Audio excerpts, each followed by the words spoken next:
Si Jeff, ang mabait na jeep. Si Jeff ay isang mabait na jeep. Magalang siya sa mga pasahero, bata man o matanda. Marami ang natutuwa sa kanya. Ligtas ang pakiramdam ko kapag kay Jeff ako nasakay. Anang isang nanay.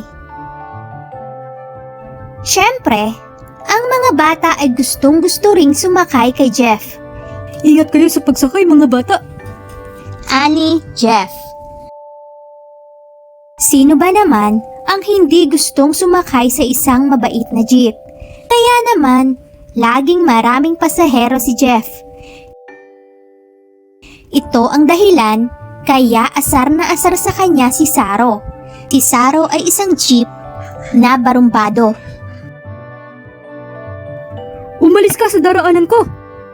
Sigaw niya kay Jeff. Ano ka ba naman, Saro? Hindi iyo ang kalsada. Sabi ni Jeff. Bakit? Kakasa ka ba? Karera na lang tayo. Ang hamon ni Saro.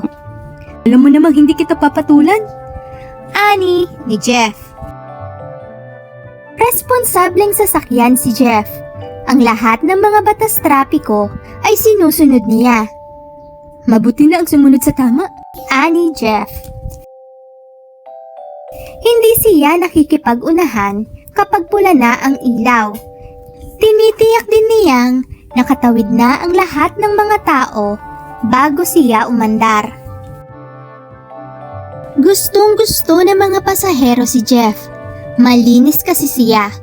Bago mamasada ay naliligo pa siya. Lalong nainis at nainggit si Saro kay Jeff. Wala ka namang binatbat sa akin. Buti pa ilaban na lang tayo. Hamon niya. Minsan ay nagyabang na mabuti si Saro. Uminom pa ito ng alak bago na masada. Napakabilis ng pagpapatakbo nito. Ang malakas na pagsalpok ng jeep ni Saro sa puno ay talaga namang makabasag tenga. Marami ang tumulong para madala si Saro sa pagawaan ng sasakyan. Masakit na masakit ang lahat ng pyesa niya. Dinalaw siya ni Jeff. Magpagaling ka ng mabuti. Sana ay maging aral sa iyo iyan para hindi ka na muling mapahamak. Wika ni Jeff. Nauunawaan ni Saro si Jeff.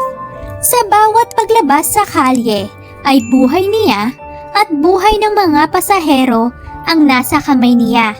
Kaya dapat maging masunurin sa batas at otoridad.